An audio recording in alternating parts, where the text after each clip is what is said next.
Hello, everybody. Welcome back to the show, Far From Home. This is episode 3, where we ask the big questions about life abroad, one journey at a time. And my very special guest today is my friend Martin Goosey. Martin, could you please introduce yourself to our listeners today? Yeah, well, you've heard my name. That's as much as anybody needs to know. No, really. My name's Martin. I'm from England. I've been living overseas for around about 30 years. It's pretty scary when you say it out loud. And yeah, I've worked in English language teaching mostly, a couple of other things before that. I've worked in I think about 12 or 13 different countries.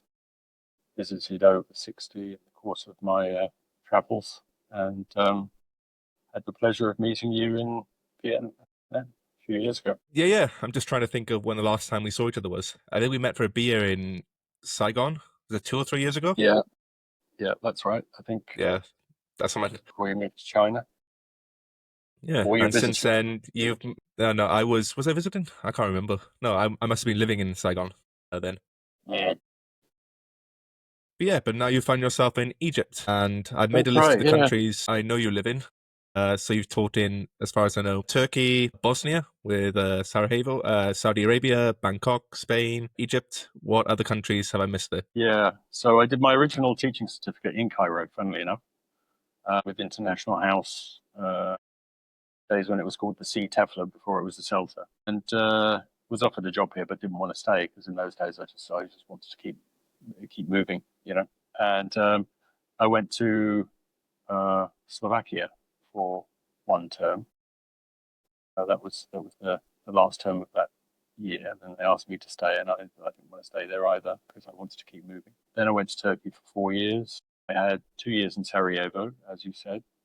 Uh, Saudi Arabia, a couple of brief stints in Austria, Japan for the World Cup in 2002. So just a few months Very in nice. Japan, Hong Kong for a year. Then I was on my way to Surabaya in Indonesia to take up a job there, but I never made it because I got to Bangkok and met my wife in her mum's shop, soon to be wife. And then we spent 20 years basically, a couple in Thailand. Then we went to Morocco. That didn't work out. So after a year, we moved to Korea. We were in Seoul for 3 years, then moved to Madrid. We lived in Madrid for 7 years, then moved on to Vietnam. We were 8 years in Vietnam. We had a couple of kids during that time. Uh, we got divorced last year amicably, and so I wanted to change, and my son and I moved to Cairo almost exactly a year ago, at the beginning of August last year. So around the houses. Yeah, pretty much every continent, nearly enough, or most of them. Yeah, yeah, But yeah, that's part.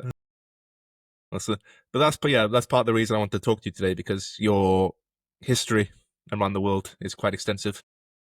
And yeah. yeah, I think maybe Yeah, for being old. when you were younger, I think we had very similar mindsets. We both just wanted to leave the UK and keep traveling and see how far around we could get. Yeah. So I'm curious, what gave you the push to leave the UK? What made you want to leave initially? Well, the first time I left the UK, I was 6 months old, and my parents took me in the car to Switzerland, and I don't remember much about it. But I don't know. My dad was a bit of an itinerant, bit of a traveller when he could. I remember him telling me how he'd made the British Embassy in Sweden angry because him and his friend, when they were 16, they hitchhiked to Sweden and ran out of money and went to the embassy and said, "We're British and we run out of money. What can you do for us?" And they said, "We're going to take your passport away and send you back on the train to the UK." But yeah, he was into traveling. My mum was into traveling, and when I was 8, he said, "Right, we're going to travel overland by car to Turkey." And this was in 1975, so nobody went to Turkey on holiday in 1975. It was the back end of nowhere. And Packed his 4 kids, including a 6-month-old baby, into a Hillman Hunter saloon, strapped a tent to the top, and we drove to Turkey. And I remember it vividly. Weirdly, we stayed in Istanbul. We stayed on a campsite in a place called Yeşilköy, which is in the suburbs of the European side of Istanbul. And years later, when I became an English teacher, I ended up working in the next suburb along called Bakırköy, where I lived for 3 years. And a couple of days ago, I was just driving through it again because I had a little holiday last week. So I think it gets in your blood. My sister was the same; she loved traveling, but it's like a drug. It's addictive. Once you do a little bit and you get a taste for the thrill of something different, if you're not freaked out by it and scared, then I think what happens is you want more and more, and it takes a bigger and bigger fix to get the same kind of thrill. Again, when I was 11, I went on a French exchange, stayed with a family in Beauvais. I mean, I went to school in Maidstone in Kent, and I was in a grammar school before that, yeah, comprehensive boys' school, and I did a French exchange with each. But when I was 11, I stayed in a charcuterie with a French family, and you know, they would drink hot chocolate out of bowls for breakfast, and I was just, that was just mind blowing for me. How could people drink hot chocolate for breakfast, and what on earth were they drinking bowlfuls for? Like they got these enormous great bowls of hot chocolate and put cornflakes in it, and I was just like, this is just too weird. And I was there for a week, and I cried when I left, and I felt guilty for crying because I, wanted to go home and see my mum, but I didn't know what to do. I wanted to go home, but I didn't want to go home, and I was upset. And I think that sort of sums up really how I felt my entire life. I don't know about you, but I've listened to you talk on Alex Explores, and I've seen the video you did with Jake, and I obviously I know you a bit, and I know your background, and it seems like you were quite keen to get out of the valleys and get away. I've always had that pull to go back home, but drive to go overseas, and I've been torn most of my life about what to do. And I love living overseas, but if I could never go home again, I think I would be upset. My mum and my brother still live in the same house we moved into when I was 4, and if I don't go home occasionally, I get down. But COVID was tough for that reason. So I think it was, yeah, long Yeah. answer to your question, I know, but it was kind of in the blood. I did a couple of stupid jobs Mm. after I finished university. I sold concentrated cleaning fluid in Barcelona and Mallorca for a month. That was a very stupid job. Worked on a campsite in France. Yeah, did worked on it in a youth hostel in Tel Aviv for a while. Uh, then one day my sister said to me, if you want to live overseas, why don't you just become an English teacher? She was an English teacher in London. She'd become an English teacher because she wanted to go to Japan, but then she got into a serious relationship, so she never made it. And she went on to become a sub Yeah, that editor old instead. excuse. I said, well, tell me a couple of things. First of all, I'm put off the idea because we have this residual memory of what it's like to be in school, and the idea of being a teacher was Mm. horrifying, something I never thought I'd want to do. And she said, yeah, but you can teach English to adults, and they want to be there. It's not the same thing, So that idea you have of rows of children screaming, having to shout at them, that's not, it's nice. Forget about that. And then I remember my first question was, would I have to get up in the morning? So I'm a night person.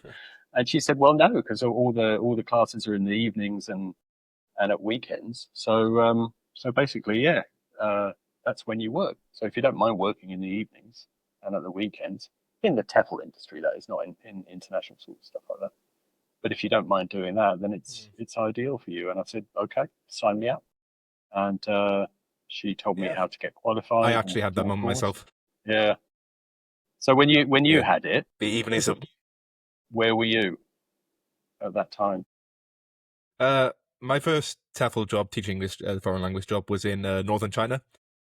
I Ah, just got back to the well. The reason I wanted to travel or had the confidence to travel, I was lucky enough to do my second year semester in Leipzig, Germany. And right. yeah, before that, I never actually pictured living abroad. When I was younger, I used to have like fantasies of just grabbing my bag and hitchhiking around the world. But I never thought I could actually have a career living abroad. Yeah. Finished my third year of uni in the UK. Googled, how to travel with an English degree. Obviously, teaching English came pretty quickly. I think I paid like a lot of money to do it. It was like maybe £1,000 to be placed in the middle of nowhere in northern China. I wouldn't do Right. that again. But Yeah. we're going to start somewhere. But yeah, I just knew I wanted to leave the UK, and there's so much of the world to see. And if this I was, have to I had say, very little interest in teaching. right. Yeah. Yes, you can. I mean, I think Yeah, I had very. I was going to say that there are a lot more opportunities now than there were before the internet. Like again, I'm giving away my age here, but before the internet, I mean, we would have to look for jobs in the jobs pages of the Guardian or something like that, or Times Educational Supplement. There were a few jobs. Go out and buy the paper and look at those, and then write off or call on the old landline, and say what's going on, and they'd say send us your CV, and then you'd have to get out a typewriter and type up your CV, stuff like that, attach a photo.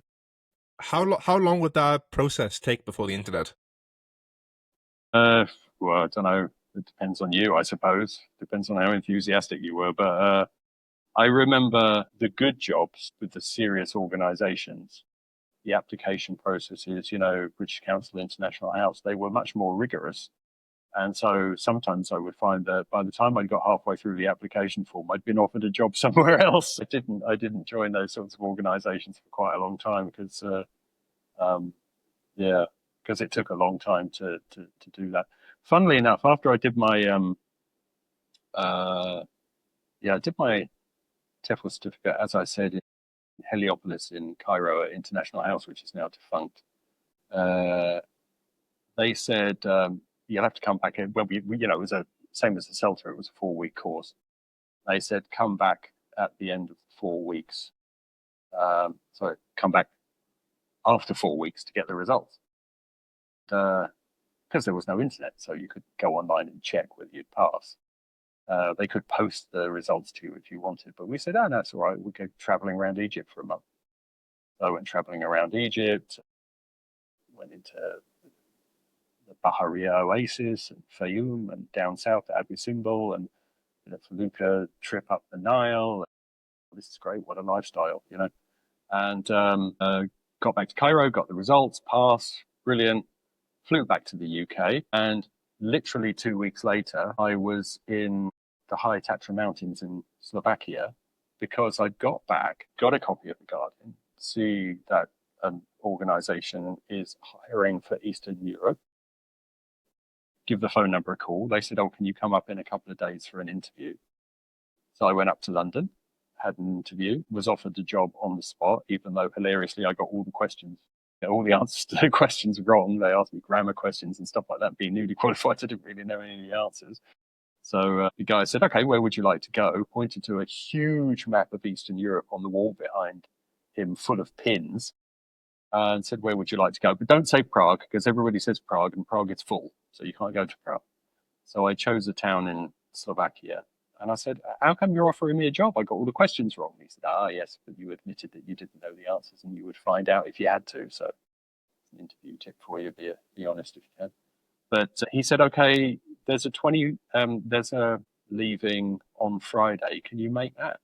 So literally 2 weeks after I left Egypt, I was arriving in Bratislava. So I guess it wouldn't be much faster on the internet.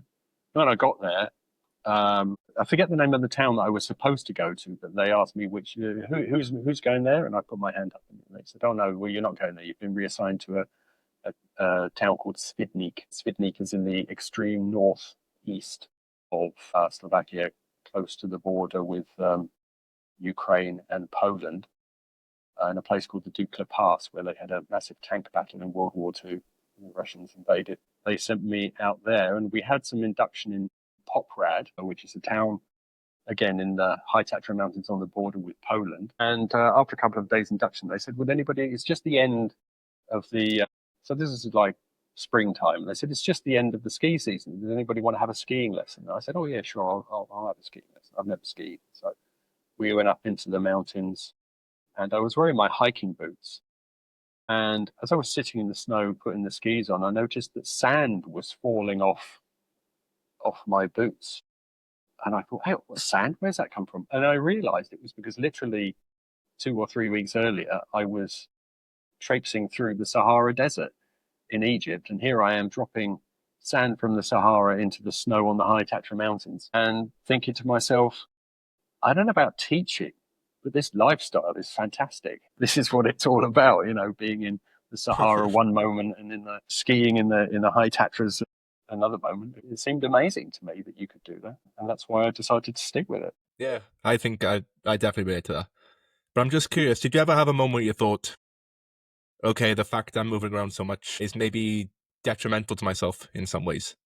Because for Oh me, yeah, when I got to Colombia, I was working in a party hostel, and I'd be living in hostels for like, I worked out, I didn't realize it was actually like a year and a few months I'd be living in hostels working, and I realized it wasn't actually good for my health. So I'm curious, because I also had that enthusiasm, just keep moving and keep moving and keep moving.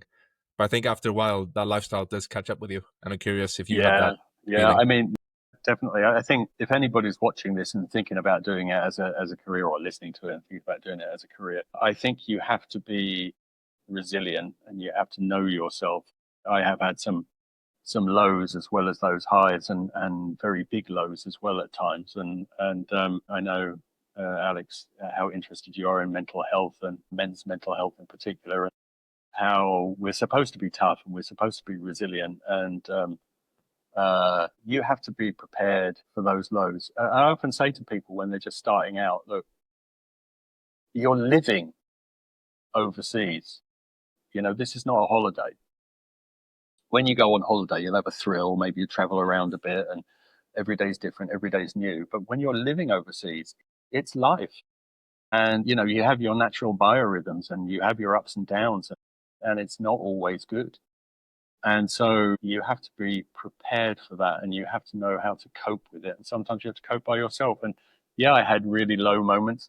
I think one of my, a couple were like, one was when I arrived in Sarajevo. So it was just a couple of years after the war had finished there.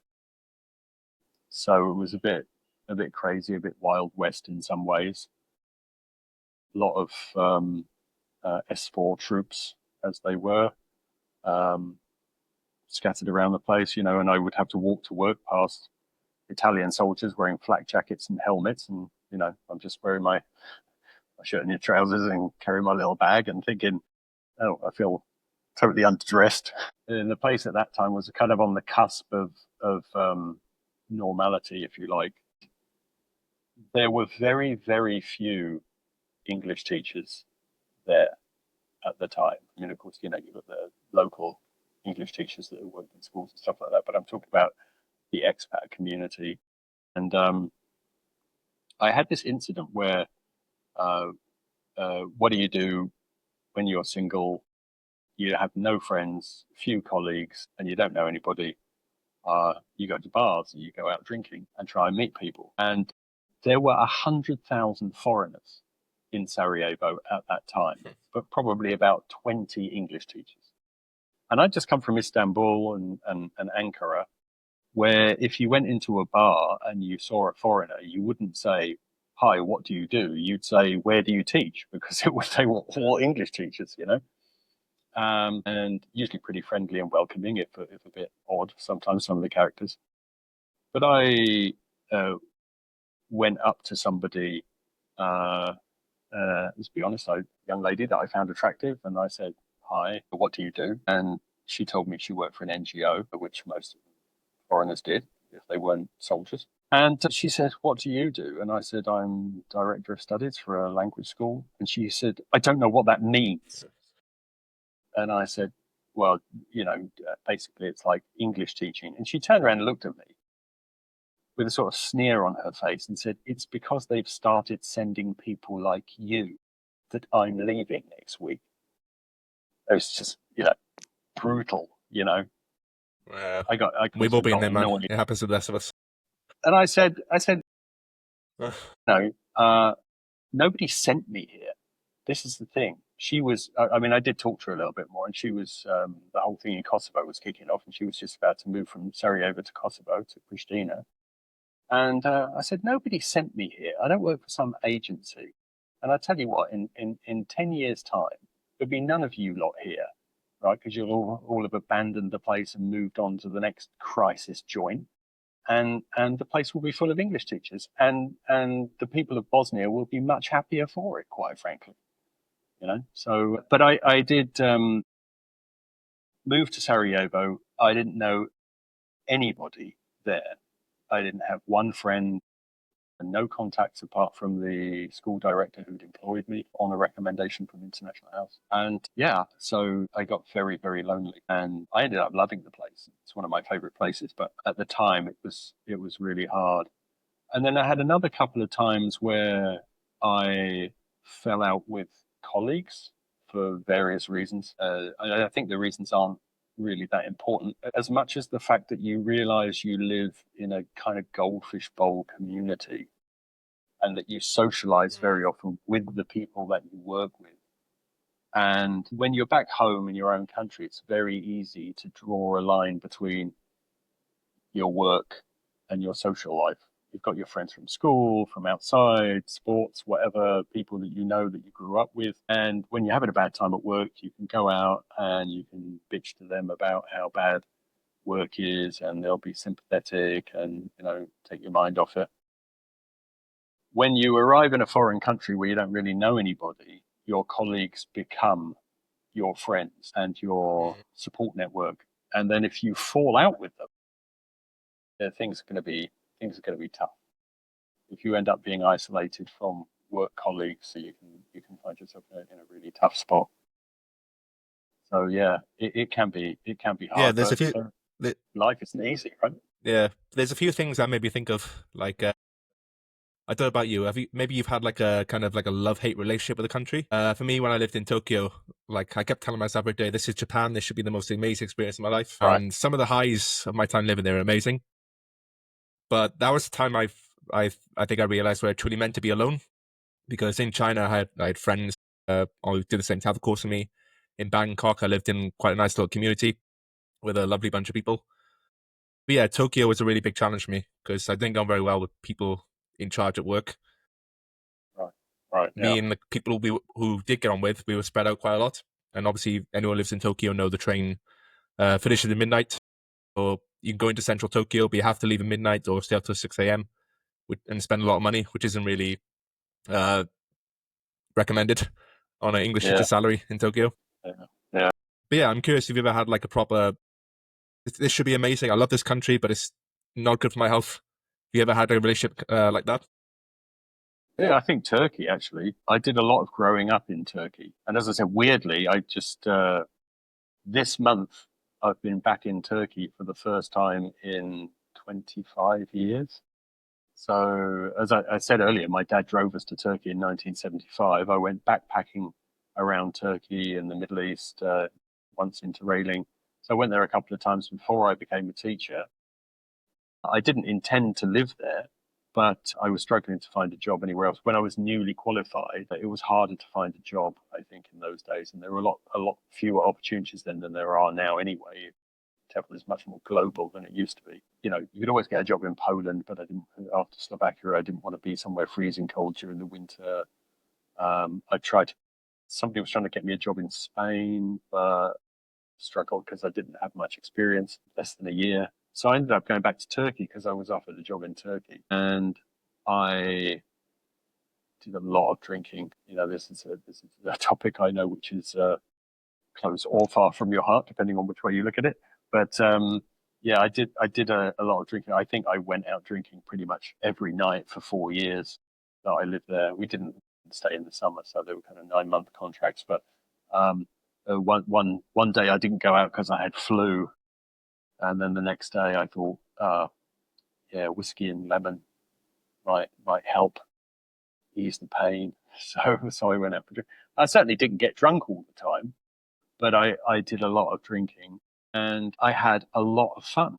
I didn't take the teaching very seriously. I did what I needed to do. Um, you work for the like less reputable schools. I won't mention any names in case they're still going, but I would work for like less reputable schools. The students were always great, a lot of fun, really enthusiastic, and had quite a lot of relationship ups and downs in that time. But there was a certain kind of intensity to it. Istanbul, especially, hive of energies are combining, and not all of them are positive. Turkish people tend to be very friendly, but quite intense in a lot of ways, and very nationalistic with it. So I had a lot of fun there, but I also had a lot of times when I thought I've got to get out of here. It's all a bit much. It's all a bit insane. And weirdly, I have friends who still live there. After 3 years, I moved to Ankara because they offered me a promotion, and I thought it was good for my career. I was going to leave Turkey, but I thought, well, I can't really say no to this promotion. So I went to Ankara to be a school director. And the guy that I knew from Istanbul, who moved there a year before me, I shared a flat with him for a couple of months before I found my own place. And I've just seen him on Sunday. I saw him for the first time in 26 years or something like that. We had a really good chat and sank a few beers. And I started thinking, yeah, this is what it used to be like. And he's changed. He said he doesn't drink that much anymore, but you can see how it's easy to just get sucked into a lifestyle and just stay there. And there's one thing I noticed: every country that I've been in, there are people who stayed there for life. And I think there are two kinds of Mm. people that get into TEFL. There are ones who are just seeking something different because they are somehow dissatisfied with their own country and their life in their own country. I know you had a bit of that, so you found an escape route. Some people like would go to Turkey and Istanbul, Ankara, wherever, and say, "Oh, I love this place." Get into a relationship, maybe it would become serious, and then they would settle down and stay there. Madrid, I said I lived in Madrid for 7 years, and there were people there. After 5 years, somebody said to me, "You're new. What do you think?" And I was like, I've been here for 5 years. I'm not new, but by Spanish standards, I was, because they'd all married into the culture and bought houses and never had any intention of living anywhere else. So you get people like that, and then you get people like me who get bored quite easily and say, right, what's next? Where can I go next? Mm.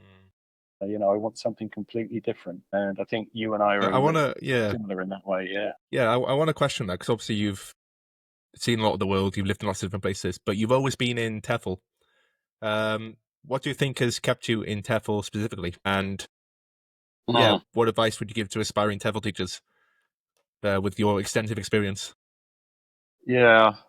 Um, don't do it. No, I'm just joking. I remember when I started, because I'd done these other things that I talked about, and I did a master's degree after my first degree straight off the bat, and um, wanted to go and do a PhD and become a lecturer at university or something like that, but it didn't work out. I thought about doing a PGCE. I was actually accepted at the Institute of Education to do a PGCE, but they were full that year, right? The course was full, so they said, "Would you mind deferring it for a year?" And I said, "Yeah, no problem. I'll go off and I'll do a TEFL thing instead." Mm. So I went off to do the TEFL, and when I was working on a campsite in France, I mentioned I did that. I met a guy who'd worked teaching English in Saudi Arabia, and tax-free salaries. He was telling me about how he earned enough in 3 years to buy a house outright, and don't know if you could do that anymore. But That's still a thing. yeah, but he put the idea in my head that if I really wanted to do a PhD, what I should do was go and work in Saudi Arabia, save up the money, and then pay for it myself. Because of course you couldn't get funding to. I studied history and politics, and that's what I wanted to do a PhD. And so there were no scholarships for that sort of thing. Unlike the sciences.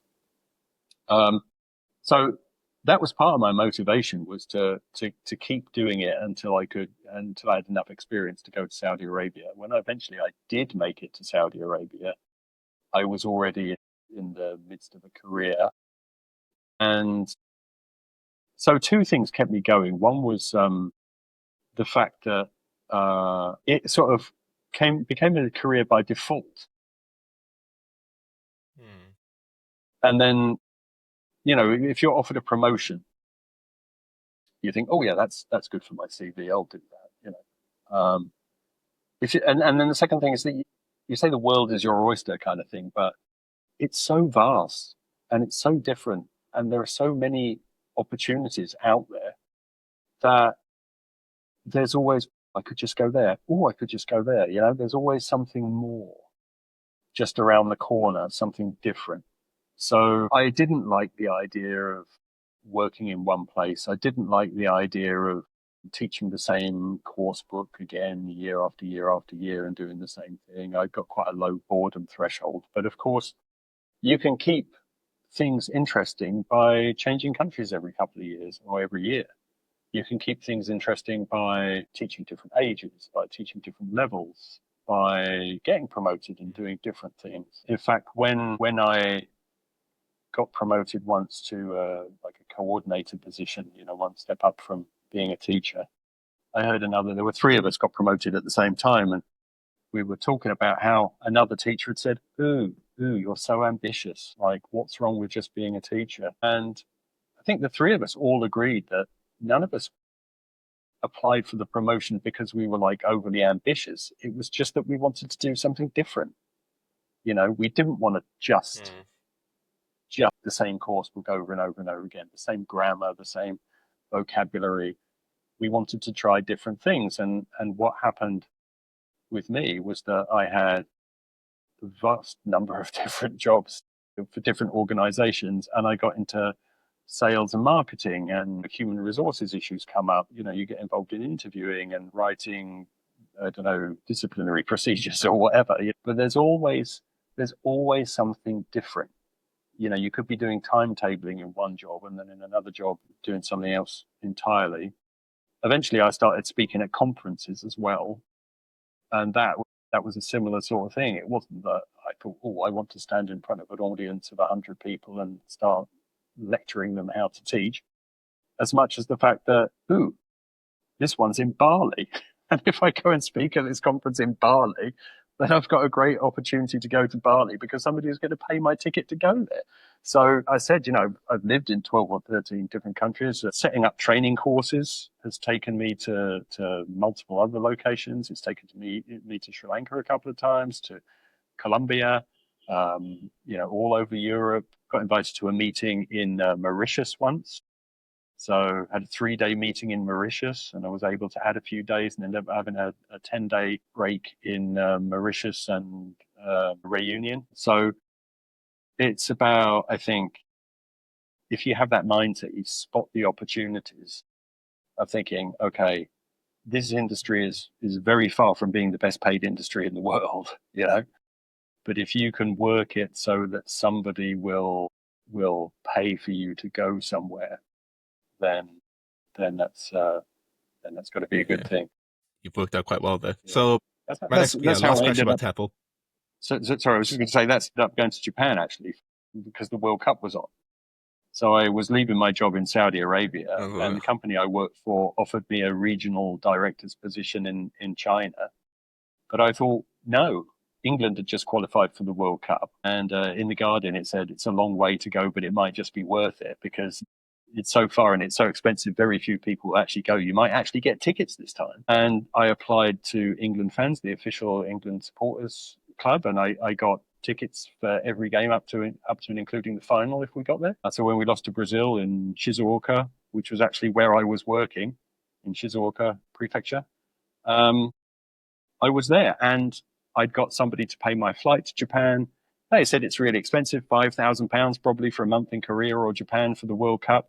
And I thought, aha, but not if you're an English teacher and you get somebody to give you a job and pay your flight out there and that sort of thing. So, I made it work for me in terms of travel. Yeah. Yeah, One more question you cool. said about So about who TEFL. you know. Yeah, one more question. So looking ahead, like how do you see the TEFL landscape evolving over the next decade? Because I actually left TEFL because I think looking ahead is going to get quite bleak, especially if you're coming from the UK. I moved into international teaching. And like you said, I've been teaching for like 10 years. I just want to try something new. So start a podcast, start YouTube, try and meet different people and connect with your extensive history. How do you think TEFL is going to change over the next few decades? And what do you think Yeah, people who are in TEFL or thinking about TEFL should be thinking about? I think. I mean, teaching as a whole is going to change a lot because of AI, obviously, Mm. but also because I think Google have just introduced like not Google Translate, but an instant translating app that uses AI, so that you can. I haven't tried it out, but I think you could just hold your phone and somebody speaks the language. It's like the old babble fish in Hitchhiker's Guide to the Galaxy. You'll have a little earpiece and there'll be instant translation, and it makes you wonder if anybody will really need to learn languages anymore. Whether they want to or not is a different thing, because of course we know that social media rots your brain, and now MIT are saying AI rots the brain. If you overuse ChatGPT, it actually physically rots your brain. Some I research saw that that I one. saw recently. Yeah, the process of learning, of course, is as important as the result itself. So that's something that teachers need to emphasize. But I think it means the adult TEFL market is going to shrink and shrink. I got into sort of young learner specialism, particularly when my kids were born. I became more interested in how children learn, and studied quite a lot about that. And the way I see it is like, yeah, the younger you go, the more a physical human teacher will be important. So some of the places I've worked, we've had early years classes. Some of them start as young as 3. Is that too young to learn a language? No, it's actually a very good age to start, but it's not teaching in the sense that people think. You can't take the 3-year-olds and 4-year-olds and sit them in rows in uniforms behind miniature desks and expect them to behave themselves. Although I did once see that in a school in Thailand, so which was quite funny. And then they all got up and marched to the front and lay down on mattresses for a nap at lunchtime. But they need physical human contact. They need an emotional bond with the person that is helping them learn. They need the validation of an adult, I think. So if you are interested in a long-term career, I would suggest people think seriously about teaching primary, and especially young primary, because Mm. I find it difficult to see how that human connection can be replaced by machinery. Secondary students, they might be able to sit them in front of a screen and say, "Here, learn off this app or off a monitor," but little kids need physical. They need to get up and move around, and they need somebody to control that, and so on and so forth. So uh, that's just one of many thoughts I have about the future. Yeah, The I have future about goes on. 100 different thoughts about the future. Yeah, But let's move on. So we talked a lot about TEFL. I kind of want to talk about family life abroad. So yeah, obviously you've lived in all these countries, but you've also managed to raise 2 kids whilst moving around the world and giving them, I guess, this wonderful, diverse childhood. So I'm yeah, curious. I don't have kids, but how has raising a family overseas added a new dimension to your life when you're thinking about moving around all these countries? yeah. It's a fascinating topic. I think I've had this conversation multiple times with other people in a similar situation. I think some of the pros and cons are affected or impacted by who your partner is. So, as I said at the start, my ex-wife was Thai, and so we have what they call third culture kids. In the sense of I'm from one culture, she's from another culture. The kids live in a country which is neither of those cultures. So you met my kids, I think. Certainly, you met Alfie, my son, watching, even playing football, I think once. But they grow up in a country like Vietnam, which is not Thailand, it's not England. So they're in a third culture, and how that impacts them has a big bearing on your own enjoyment as a parent, I think. So I remember very early on people asking me, or people asking my son, I remember, "Where are you from?" And he just didn't understand the question. Because if I said to you, "Alex, where are you from?" You'd say, "I'm from the valleys in Wales." If you ask me, "Where are you from?" I'd say, "Well, I'm English and I'm from Kent. That's where I grew up." And and I didn't start moving around until I was an adult. My daughter was born in Bangkok, lived in Casablanca for a year as a baby, then went to kindergarten in Seoul in Korea, then primary school in Spain, and secondary school in Vietnam. And the keen listener will have noticed that the periods that I lived in places got longer and longer and longer. And one of the reasons for that is because you get your kids in school and you don't want to disturb their schooling too much. So you tend to stay in places. My son was born in Seoul in Korea. Then he traveled slightly less. So he was then in Spain for 7 years, in Vietnam for 8 years. And now he's 17 and he's living here in Cairo. But I remember, anytime anybody said to them, "Where are you from?" It's all about identity, you know. Hmm. Well, I'm half Thai, but I've never really lived in Thailand.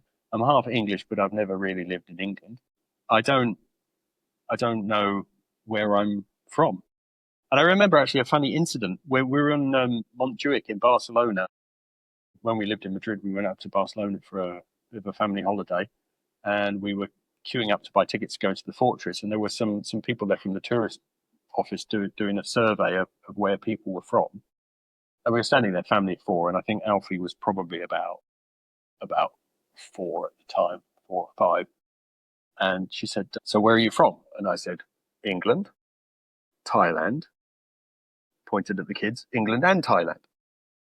But we live in Madrid." And Alfie pipes up and he goes, "But I'm Korean." And there was a queue of people behind us and they started giggling, like, why is he saying he's Korean? His dad just said he's half English and half Thai.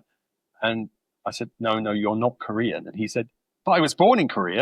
And I said, yeah, you were born in Korea, but you're not Korean. And she's like, the woman doing the survey is like, "What should I do?" Then he goes, "Okay, but I am Spanish." And I said, "No, you go to school in Spain. That doesn't make you Spanish." And everybody's laughing. And she's saying, "What shall I put? What shall I put?" And I said, "Just put English and Thai." I just put English and Thai. But you could see this muddle that goes on in the kids' heads. And some people are okay with that. I had conversations with, as I said, colleagues in similar positions where we agreed that what the kids get out of that kind of multicultural, multinational existence and growing up in different locations can be very positive. But the flip side is that, what do they call home? And I know both my kids sometimes struggle to identify what they might call home. So you wonder if they really have an anchoring spot. As I said, I can go back home to my mum's house and doesn't change. It's always there. So I know if I need peace and quiet, I can go to rural Kent and put my head down and hear nothing but motorway noise. But um, for my kids, it's really difficult. On the other hand, if the couple are from the same country, maybe it's slightly different. I don't know. So lots of considerations, and schooling, of course, is a big one. How do you find the money to educate your kids? Because it's most likely going to be in private schools. Most of the countries that you live in, they don't have free education, or at Yeah, least I want not to in talk England. about that passport consideration because I do know a few people who've been like, well, in the countries, if you marry someone with a Vietnamese passport or a Chinese passport, that has, well, I don't want to say consequences, it's a bit of a negative term. But for example, I recently spoke to my last guest. It's pretty much impossible to bring them to the UK right now with the aggressive foreign Yeah, policy. I think they need to be earning like £38,000. And also, if you yeah, want to go on holiday with them, it becomes problematic again. And if you marry mm, into a culture, yeah, there's yeah, very legal, yeah. So yeah. So, that's, I mean, yeah, it's I have always no plan. I have no plan to get married, but it's something you do have to think about. yeah. It's also not something that you plan necessarily. You never know Yeah. it's going to hit. But yeah, I totally agree. I mean, my wife actually was quite keen on living in the UK, and there were times when we considered it and thought about how we would move back. Uh, Again, then it becomes, when you're in the TEFL industry and you don't have a PG, it's a different set of qualifications, of course, from working in international Mhm. schools, as you well know yourself, having done both. But if you move back to the UK, the salaries for the TEFL industry are just abysmal. I mean, you could be a manager, Yeah, earning a good poverty house, wages. earning a good salary with a nice house overseas, and then you go back to the UK. And there was once I looked a school in Hove was very interested in employing me at one time and asked to interview me, and I said, "What's the salary?" To be like a director of studies, and they said, "What was it? Something like £22,000 a year." And I said, I've got a family of four, and Hove is not the cheapest place. And quite apart from anything else, as you said, I mean, I think it's the government's put it up recently, but I didn't have enough money to support. That wouldn't give me enough money, obviously, to support my wife and kids, let alone Mm. qualify her for a visa to reside. And the guy actually said to me, "Oh, I know, my wife's Brazilian, and I'm in the same boat." And I'm like, "But that's what the salary is. That's the competitive salary in this industry in the UK." So you can knock that idea on the head very quickly. Yeah, I don't know how people do it. I think I saw there's an image on the internet. I think the UK government is advertising for head of, I think it's like MI6 or data security, but the salary is only like £60,000, I think. And I'm just like, yeah, no wonder Yeah. a lot of people live in the UK. But yeah, one of the big questions I wanted to ask you today. Uh, so yeah, this summer I decided to stay in Shanghai to take stock of my life.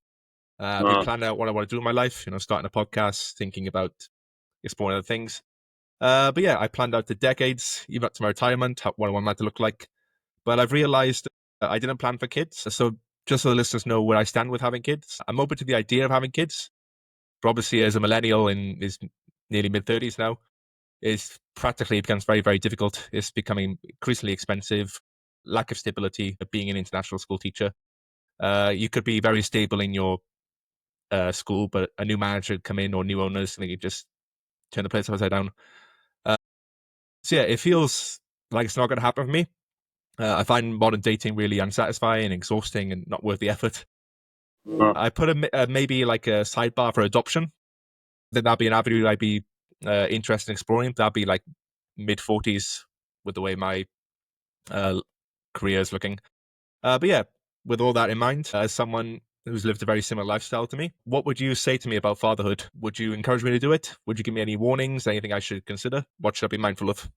I'd be curious. I'm really curious to hear your thoughts on this. that's a huge question, probably worthy of a podcast of its own. I think fatherhood overseas, as I said, has its challenges because it's one of those things. I mean, you worry all the time about your kids' mental well-being as well as their physical well-being. And as I said, you know, you worry, what am I doing to them if they're not anchored somewhere, if they don't have a home, if they're far away from their families, their grandparents, uncles. And I mean, curiously, my wife, as I said, being Thai, her older sister married a Norwegian and lives in Norway, and her younger sister married a Thai Muslim and lives in the south of Thailand. And I think in some ways this is just part of globalization. Maybe one of the unforeseen consequences is that everything is much more international than it used to be.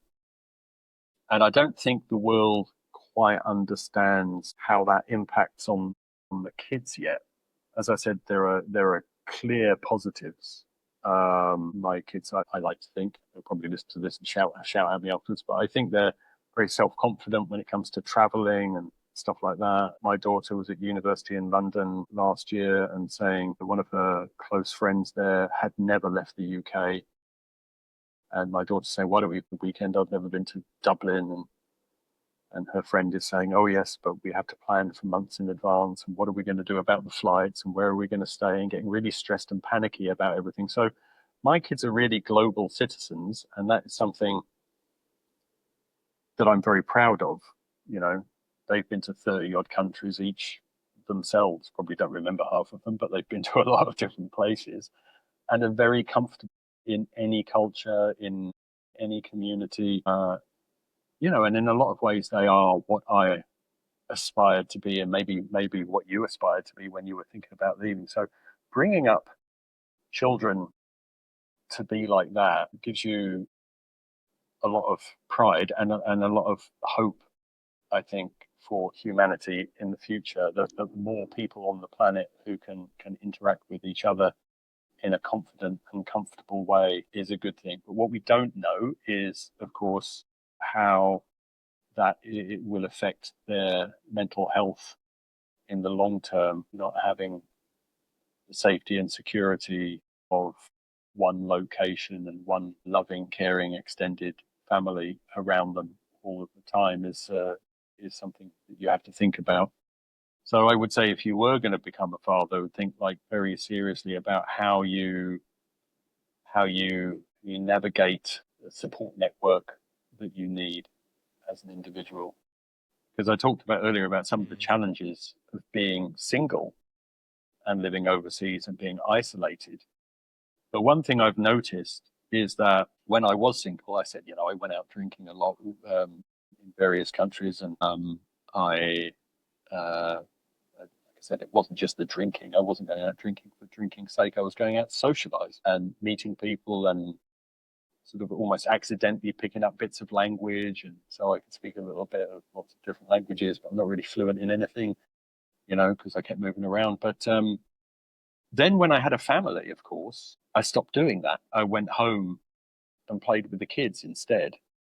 So the countries that I've lived in more recently, I haven't really picked up a lot of the language because I find that I'm speaking English at home and I'm speaking English at school and where I work in the office. They're all English language communities. And I also, I was reflecting when I got divorced and for a period before I got divorced that I didn't really have any close friends.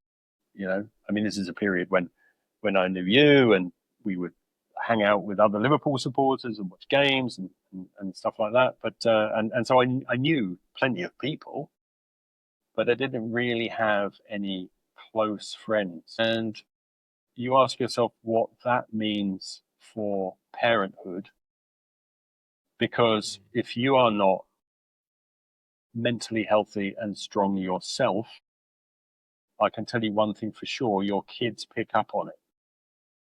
So in a way, it's a bit like when you fly, and this is the last bit of advice I'll give and then I'll shut up. But, when you fly on planes and they give you the oxygen mask warning, and they always say, I don't know if you've noticed because you don't have kids, but they always say, make sure you put your own mask on first before you put the mask on your kid. Because your instinct is to immediately put the oxygen mask on your kid and make sure that they're okay before you attend to yourself. And if you're a good parent, you always think about your kids first, right? But they say don't do that because you could pass out from smoke inhalation within 2 minutes. And if you spend 2 minutes faffing around putting the mask on your kid and then you pass out, you both die. So you put your mask on first, quickly and efficiently, and then you attend to your child. And I think that is a kind of like it's a way of looking at parenting, that you need to look after yourself, because if you don't look after yourself, it will have an impact on your kids. If you're going to have a row with your wife, Yeah. go to a different room, because otherwise the kids will mimic you. so yeah, don't forget to look Yeah. after yourself. Yeah, I think that's really good advice. Yeah. A friend of ours from Hanoi, back in Liverpool, messaged me, I think yesterday, showed me his newborn baby. Yeah, If he's listening, I hope he'll be, enjoying this conversation about fatherhood. yeah, congrats. But yeah, I'm just curious if Abigail and Alfie watch this. Is there anything you'd like to say to them now? Yeah, don't watch Maybe it. you want to remind them of something, or don't watch it. No worries, no worries. No, share it with your friends. Share it with as many people as possible. Yeah. Now, I mean, neither of them are here at the moment. I think Abigail's visiting friends in Sweden, and Alf is with my mum in Kent because it's his summer holidays. I've already said, I don't really like the word proud, but I am chuffed to bits with how they've turned out as individuals. I think growing up, not just being international and that sort of thing, but they're smart kids, they're nice kids, they are considerate of other people, but they don't suffer fools gladly. And I know in their international schools they've had some very rich kids, some very snobby kids, some very right wing kids.